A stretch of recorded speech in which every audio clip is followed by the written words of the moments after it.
Katden lovers and Katden followers, abay followers and friends nitong si Daniel Padilla, tinawag na borikak si Miss Catherine Bernardo. But before that, if you haven't subscribed yet to my YouTube channel, please don't forget to like, share, and subscribe at hit mo na rin ang notification bell for more showbiz updates.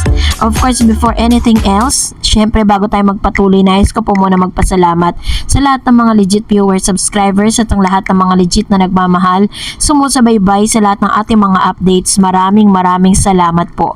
Matapos nga mag-trending at sa oras na ito ay naroroon na po itong si Mr. or nasa biyahe itong si Miss Catherine Bernardo and Alden Richards patungo po ng US at ng Canada para po sa promotion ng kanilang movie. Matapos nating maihatid sa inyo ang napakagandang good news galing po sa mga legit news, no, galing mismo kay Miss Catherine at Alden Richards, maging sa pamunuan at sa team ng HLA, ang tagumpay at sa lahat ng mga historical things na nangyayari sa kanila ngayon. So dahil po sa mga bagay na ito, syempre, hindi na rin natin may iwasan talaga na may mga tao talagang magsasalita ng hindi maganda or against dito kay Catherine at Alden Richards. Ito po yung isang bagay na medyo na-move ang ilan sa mga Katden fans at sobrang galit na galit dito sa taong ito dahil sa hindi makatarungan nitong pagbibigay ng komento patungkol sa intimate scene nga ni Miss Catherine at Alden Richards sa nasabing movie. So medyo medyo alarming po ito sa part po ng ni Catherine Bernardo dahil talaga namang medyo defamatory kasi yung mga words na ginamit po niya. No, so masasabi talaga natin na talagang sobrang idol niya si Daniel Padilla. So dahil dito marami po talaga mga nagagalit at marami po talaga ang humihingi ng opinion patungkol sa bagay na ito. Someone is texted me or someone chat me with regards to this. Let's watch Hello, this. Love again. And masasabi ko lang, idol na idol ko to si Daniel Padilla, pero pucha, Daniel, wag mo nang balikan talaga si Kat, men, puta. Burikat na, iba na ang galawan doon sa movie, men. So sa'yo, tol, wag na, bro. Maniwala ka sa akin, tol. Kaya sabi ko sa'yo, ibang level na ng burikat yung ginawa niya doon. So, alam ko, di ko alam kung papanorin mo or ano. Pero, wag mo na, balikan. Okay na yun. Enjoy your life na lang. Ito po ang ilan sa mga bidyong nagkalat sa X at ngayon ay nagkalat na rin po sa Facebook. Doon po mismo sa mga followers at Facebook page ng mga fan base ni Mr. Daniel Padilla. Ipinost po ito at talagang pinulutan si Catherine. Sabi po ng ilang komento doon, kung ako din si Daniel, di ko rin babalikan yan. Mas mahalaga sa kanyang pera eh. Saka yung iniingatan niyang babae for 11 years, nasa loob pala ang kulo. Mahihindutin daw. Oh my God. Sabi ni isa pa, sikat na siya saka mayaman na siya. Bakit need pa talaga gawin yun para lang sa pera? Bakit si Sarah G hindi nakagawa niyan? Sikat pa din hanggang ngayon. Wala talagang akong kilig sa dalawang kahit laplapan ng feelings ko, parang nandidiri ako. Diba? Ganon katindi yung usapan dun po sa social media na yun, dun po sa Facebook page na yun, na kung gusto nyo makita, puntahan nyo sa DJP sa Facebook page niya. Talagang medyo alarming nga talaga kasi parang sobrang sasakit ng mga panlilibak at sobrang sasakit ng mga binibitawan nilang salita against Catherine Bernardo. Kasi parang sinasabi pa dito na parang for the sake of money ginawa ni Catherine Bernardo to. Alam niyo po, unang-una, napansin ko sa video, una pa lang sinabi po ng lalaki that he's really a fan of Daniel Padilla. And I don't know what is the relationship or ano ang relasyon nito kay Daniel Padilla para tawagin niyang tol. Diba? Parang feeling ko is magkakilala sila, or if not, is talagang fan talaga siya ni Daniel. Kasi sabi niya nga, napanood niya na raw yung movie. And ang kanyang opinion patungkol dito is that hindi niya nagustuhan yung movie at sinasabi niya na parang in-encourage niya itong si Daniel na wag na raw balikan si Catherine. Where in the first place, wala naman talagang balikang magaganap dahil si Catherine na mismo ang nagsabi niyan. And secondly, Kaya niya nasasabi ang lahat ng yan dahil nga fan nga siya ni DJ. Fan nga siya ni Daniel Padilla. Kaya gano'n na lang yung pambabash. Pero yung word kasi na ginamit niya, medyo masakit lang sa pandinig. Pero that's their opinion eh. Hindi naman natin siya pwedeng pilitin kung ano yung gusto niyang sabihin. Kasi this is gonna be a free country. Pwede mong sabihin yung gusto mong sabihin. Pero it doesn't affect kung ano man yung totoong pagkatao ni Catherine. Sabi niya nga sa mga interviews niya, may mga negative write-ups na nasusulat patungkol sa kanya, pero sabi niya, it doesn't define kung ano yung totoong pagkatao niya. Kasi at the end of the day, tanging si Catherine lang ang nakakakilala sa sarili niya at ang pamilya niya.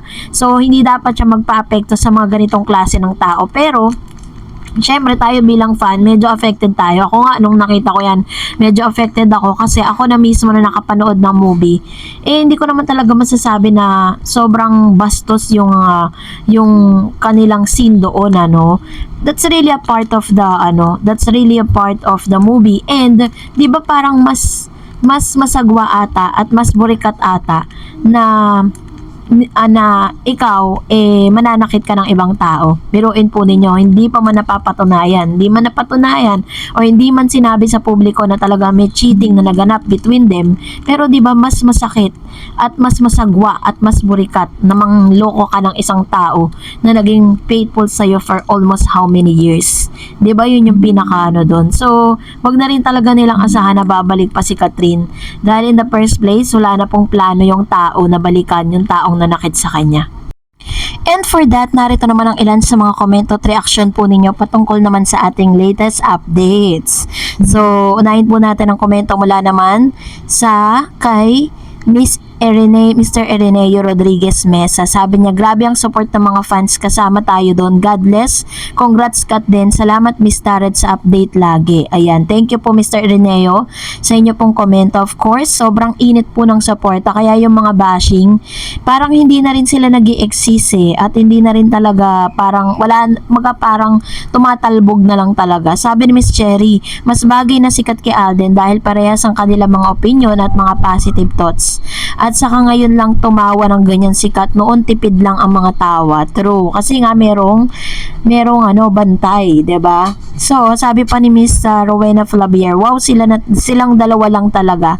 Yeah, sila na talaga. Ayan. So, pagpunta po kasi nila ng US and Canada, sa US tour nila, si Catherine at si Alden Richards alone. I don't know if kasama po yung mga glam team ni Miss Catherine, pero ang sa pagkakaalam ko, hindi kasama si Mami Min. And sabi ni Miss Ada Sagay, may possibility na magkakaroon ulit ng Kat Den movie na in the future, pero ibang kwento naman. I believe wala nang last 3 ang Hello Love dahil ikinasal na sila dito sa Peru. Kinasal na sila dito pero we never knew kung magkakaroon man ng part 3 kasi baka mag-focus ang bansa or mag-focus na sila about sa life nila, Joy and Ethan as a couple, sabi niya.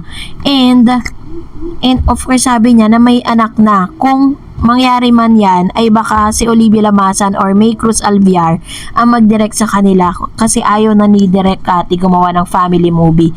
Nasabi niya na yan noon sa ilang interviews niya. Pag tungkol sa pamilya at movie ang teleserye, ayaw niya. Sabi ni Miss Blue Haven, kaya mas maganda ang Hello Love again dahil mas maganda, mas nagawa ni Kat ang mga eksena niya without inhibition. So, mas naibigay lalo yung best niya na walang iniisip na may magagalit. Kudos to Kat din na pang word genius ang mga nagaganap sa kanilang blessing. Tara Summer, shot puno na lang tayo. Ayun. So, ito naman yung kanyang komento patungkol sa bagay na ito, which is true, no? Kasi kung sila pa ni Summer, 'di ba? Sa mga pagkakataong ito, hindi magaganap 'yan. Dahil syempre mahihiya si Catherine at the same time hindi rin papayag 'yon na may mga ganitong klase ng senaryo. Sabi niya nga, 'di ba sa interview niya, siya bago daw siya makahalik kay Catherine sa movie nag-antay pa siya ng 5 taon, parang ganoon. Sabi ni Ma'am si Perla, hello there Eds. Napakaswerte nitong dalawa. They are first showcase the Filipino movie globally. The start to be known with our movies and it does not have to be a big product Produce like the Indian, Poor by 59 movie. Ayan. Thank you, Ma'am Perla. And sabi ni Kent, hindi rin aabutin nila TJ at Kat ang ganyang kalaking blockbuster. Iba ang Kat din, may magic at parehong magaling umarte. Sabi ni Ma'am Maluwi, so that HLA last night, talagang ibang-ibang chemistry nila. Alam nyo, kahit naman sa mga interviews lang, mararamdaman ninyo na umaapaw talaga yung chemistry ni Catherine at ni Alden eh. Kaya po talagang halos lahat ng mga Pinoy ewan ko na lang, wala kang puso pag di ka kinilig sa kanila. Sabi ni Cleo, safe travel, God bless you both always, Kat and Alden. Sabi ni Miss Olivia, makikita mo sa mukha ni Kat, laging nakangiti.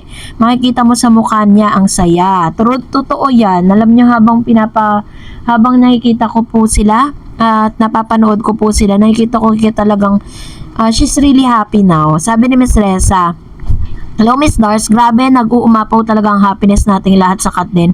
Pag napanood mo lahat ng mga interview nila, makita talaga natin how deep na yung relationship nila at may substance. Ika nga, di pa sweet-sweet lang. May mapupulot ka talagang aral na may inspired ka. Kaya, ang daming nag-pray talaga para sa kanila. Yung nanood ka na, nakatulong pa tayo sa mga nasalanta. Tama po. Kat din, marami pa yung blessing na darating sa kanila. God bless po sa ating lahat.